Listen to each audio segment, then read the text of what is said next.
Breaking చూస్తున్నాం. Telangana assembly సమావేశాలు వాటి నుంచి తిరిగి ప్రారంభం కానున్నాయి. ముందుగా మాజీ ఎమ్మెల్యేలు కుమిరెడ్డి జ్యోతి, ఊకే అబ్బయ్య, రామచంద్రారెడ్డి మృతికి సభ సంతాపం తెలపనుంది. ఆ తర్వాత ప్రశ్నోత్తరాల కార్యక్రమం చేపట్టనున్నారు. క్రీడా విశ్వవిద్యాలయం, తెలంగాణ యూనివర్సిటీ సవరణ బిల్లులు ప్రవేశపెట్టనుంది సర్కార్. గ్రామ పంచాయతీలు, మండల, జిల్లా పరిషత్తులకు పెండింగ్ బిల్లుల అంశాన్ని బీఆర్ఎస్ నేతలు సభలో లేవనెత్తనున్నారు.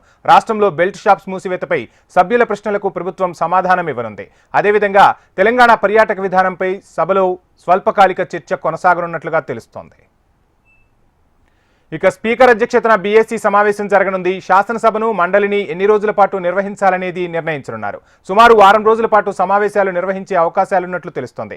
సీఎం దగ్గర ఉన్న శాఖలకు సంబంధించిన బిల్లులు, సమాధానాలు, ఇతర అంశాలను అసెంబ్లీ, మండలిలో సీఎం తరపున ప్రవేశపెట్టడానికి, సమాధానం ఇవ్వడానికి, నోట్ చేసుకోవడానికి కొందరు మంత్రులకు బాధ్యతలు అప్పగించారు. పురపాలక, పట్టణాభివృద్ధి, సాధారణ పరిపాలన, శాంతి భద్రతలు, న్యాయశాఖలను శ్రీధర్ బాబుకు, వాణిజ్య పన్నుల శాఖను జూపల్లి కృష్ణారావుకు, విద్యాశాఖను దామోదర రాజనరసింహకు, హోం, జైళ్లు, అగ్నిమాపక సేవలు, కార్మిక, ఉపాధి కల్పన, ఫ్యాక్టరీలు, స్కిల్ డెవలప్మెంట్ శాఖలను పొన్నం ప్రభాకర్కు, మైనార్టీ సంక్షేమం, ఎస్సీ డెవలప్మెంట్, ఎస్టీ సంక్షేమ శాఖలను సీతక్కకు, దివ్యాంగ సంక్షేమం, సీనియర్ సిటిజన్ల సంక్షేమం, క్రీడా, యువజన సేవల శాఖలను కొండా సురేఖకు అప్పగించారు.